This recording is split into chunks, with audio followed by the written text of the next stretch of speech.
My dad gave my cousin $50,000 apartment for her wedding, although previously refused to help me with housing. So I cut off all ties with him, but 5 years later, he wants to reconnect after learning about my wedding. My answer: full story plus updates. My name is Sophia, and my childhood was filled with the kind of privilege most people only dream about. Our house was something straight out of a magazine: spacious rooms, manicured lawn, and a pool that hosted countless summer parties. My father's business success made it all possible, and he never let us forget it. Sophia, honey, remember that everything we have comes from hard work, my dad would say, his voice carrying that familiar mix of pride and authority. I'd nod, trying to absorb the lesson, even though at that age I was more interested in playing with my cousin Chloe than understanding the value of money. Ah, Chloe. She was practically my sister, even though technically she was my cousin. Just a year younger than me, she was the daughter of my father's younger brother, Uncle Mark. Our families were inseparable, though the contrast in our living situations was hard to miss. Your uncle's family needs our support, my mom would explain whenever I noticed Dad helping them out financially. Family takes care of family. She was always the diplomatic one, smoothing over any awkward moments when Uncle Mark would accept another check from Dad. Chloe and I shared everything: clothes, secrets, dreams. We'd spend hours in my room planning our futures. We'll go to college together, Chloe would say, lying on my bed and staring at the ceiling. And then we'll live in apartments next to each other, and our kids will be best friends too. When high school graduation approached, true to form, my father announced he'd pay for both our college educations. Mom stood beside him, beaming with pride as he made the announcement at our joint graduation party. Both my girls deserve the best education possible, he declared, putting an arm around each of us. I remember how Chloe's eyes welled up with tears of gratitude, while I just smiled, taking it for granted. Looking back now, I should have noticed the signs.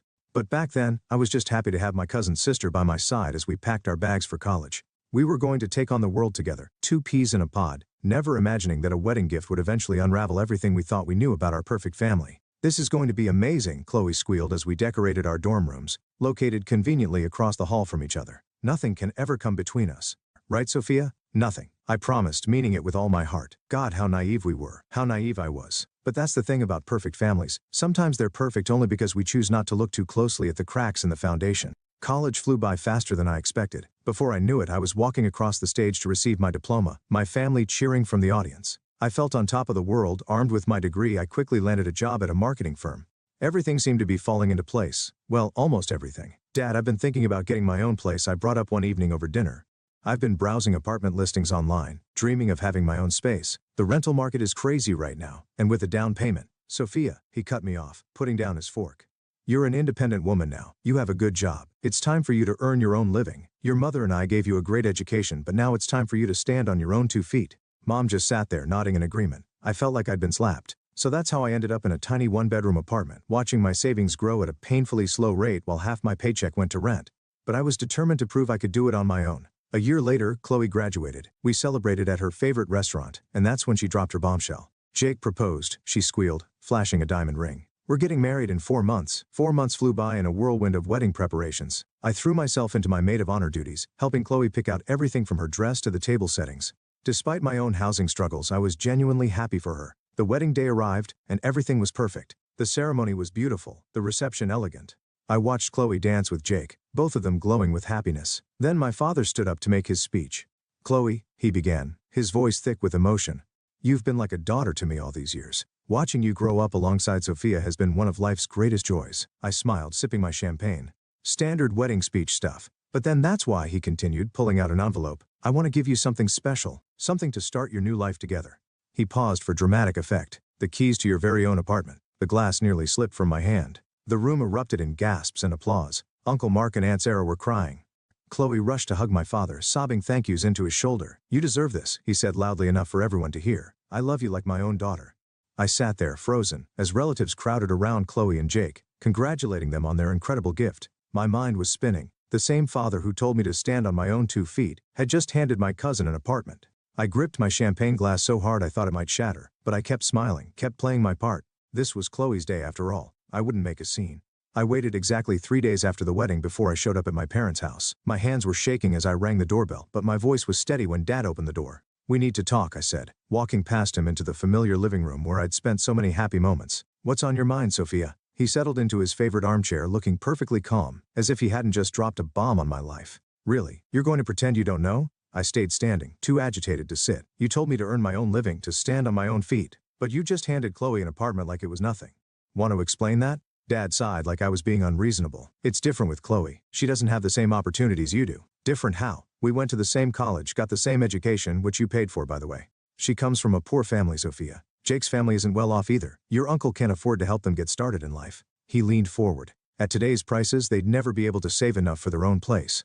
I let out a sharp laugh. Oh, and I can? Half the country rents, Dad. They could have done what I'm doing. Work, save, rent an apartment like normal people. You're being mercantile. He snapped, his calm facade cracking. This isn't about you. This is my money, and I decide how to spend it. I help your uncle's family because they need it. Mercantile? My voice rose. This isn't about money, it's about fairness. How do you think it feels to watch you treat your niece better than your own daughter? That's enough. Mom burst into the room. I hadn't even realized she was home. How dare you question your father's decisions? You have no right to tell him how to spend his money. Oh, so you're okay with this? I turned to her. Your husband giving another woman's daughter an apartment while telling his own to struggle? Don't you take that tone with me, young lady. Mom's face was red with anger. Your father has provided everything for you, and this is how you repay him. With jealousy and demands? Jealousy? I was practically shouting now. You think this is about jealousy? This is about respect. About treating your own child with the same consideration you show to others. Get out. Dad's voice was cold. Until you can appreciate everything we've done for you and apologize for this behavior, get out of my house. Gladly I grabbed my purse. And don't worry about doing anything else for me. I wouldn't want your charity. My eyes were burning with angry tears as I got into my car. It wasn't about the money, it never had been. It was about the double standard, about watching my father bend over backward for Chloe while telling me to toughen up. 5 years can change a lot of things. In my case, they changed almost everything. I built my career, rising through the ranks at my marketing firm to become a senior account manager. I saved money diligently, though nowhere near enough for a down payment in this insane market. And most importantly, I found Michael. He walked into my life during a client meeting. He was the creative director we were partnering with, and something just clicked. The moment he proposed on a random Tuesday evening while we were cooking dinner together, I knew I'd finally found someone who truly put me first. The wedding planning started immediately. Our date was set for early summer, and I threw myself into it with the same determination I brought to everything else in my life. The venue was booked, the dress was chosen, and then came the hardest part, the guest list. I spent hours at my kitchen table, staring at names and relationships, though it wasn't hard to decide who wouldn't be on it. I hadn't spoken to my parents or Chloe in 5 years, not since Chloe's nasty message on Facebook. You're just jealous because I have a husband and an apartment while you have neither. Grow up, Sophia. Maybe if you weren't so entitled you'd have both by now. But I guess some people just can't handle seeing others succeed. I blocked her after that. It was easier that way, cleaner. I built a new life, surrounded myself with people who valued me, and tried to forget about the family that had made me feel like a second-class daughter. But word travels fast in families, even broken ones. I was sitting in my apartment, reviewing floral arrangements and debating between roses and peonies when my phone rang. Dad's name flashed on the screen, the first time in 5 years. My heart jumped into my throat and my hand shook as I answered. Sophia. His voice sounded older somehow, more tired. I hear congratulations are in order. Who told you? My voice came out steadier than I felt. Does it matter? Why didn't you invite me to your wedding? He paused and I could hear the hurt in his voice. I'm your father. I should be the one walking you down the aisle. A bitter laugh escaped me before I could stop it. Really? Now you want to play the father card? Sophia. Actually, I'm curious. I cut him off feeling reckless. Something about hearing his voice had unleashed all the emotions I'd kept carefully contained for 5 years. Will you be giving me an apartment as a wedding gift? You know, like you did for Chloe? The silence on the other end stretched out so long I thought he'd hung up. Finally, he cleared his throat. Look, sweetheart. Business hasn't been great lately. I can give you $5,000 for the wedding. That's a generous gift. You should be grateful.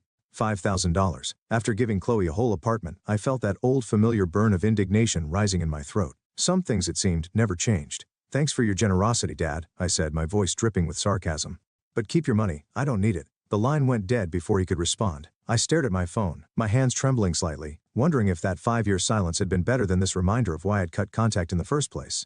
The notification popped up on my phone the next morning. Robert Anderson has shared a post. My father rarely posted on social media, so seeing his name alone made my stomach clench. When I opened it, my hand started shaking. I never thought I'd have to write something like this about my own daughter, the post began. But Sophia has shown her true colors. She's demanding an apartment as a wedding gift, threatening not to invite me to her wedding unless I comply. The selfishness and mercenary attitude she's displaying breaks my heart. What happened to the daughter I raised? The comments started rolling in immediately. Aunt Linda, how ungrateful can she be? Cousin James, some people never appreciate what they have. Even people I barely knew were weighing in. You can't demand gifts like that. What kind of daughter blackmails her own father? My fingers flew across the keyboard before I could stop myself. A matter of principle? You gave my cousin an apartment for her wedding. Your own daughter deserves the same consideration, or at least an explanation for the difference in treatment. But the comments kept coming, each one more judgmental than the last. My hands were shaking so badly I could barely type, but something had snapped inside me. I opened a new post and started writing. Let me tell you all a story that's been bothering me for years, I began. It's about a father who has always treated his niece better than his own daughter. Let me list the ways. Every birthday, Chloe got lavish parties while mine were simple family gatherings. When we went on family trips abroad, Dad always took Chloe shopping separately, buying her extras I never got. Her pocket money was consistently double mine. Dad paid for her education, which I appreciate he did for both of us. He gave her an apartment as a wedding gift, while telling me to stand on my own feet. At Chloe's wedding, she had her first dance with my father instead of her own. And you know what? The more I think about it, the more suspicious this whole situation seems. I wouldn't even be surprised if it turned out Chloe was actually my father's daughter. I hit post before I could second guess myself. The word stared back at me from the screen. A nuclear bomb dropped into the middle of our family's carefully maintained facade. There would be no taking it back now. The aftermath of my post was nuclear. Within hours, my phone was blowing up with calls and messages from every corner of the family. Some relatives immediately announced they wouldn't be attending my wedding. Mom called first, her voice shrill with anger. How could you? Do you have any idea what you've done to this family? Your father is devastated. We raised you better than this. Dad's call came next, a stream of rage and accusations about how I was destroying the family name. You're dead to me, he spat before hanging up. Aunt Sarah's call was particularly venomous. You vindictive little bitch, she hissed. How dare you suggest? You're just jealous of my daughter's happiness. Then came Chloe's message. Congratulations on proving what a hysterical, paranoid person you've become. I feel sorry for your fiancé.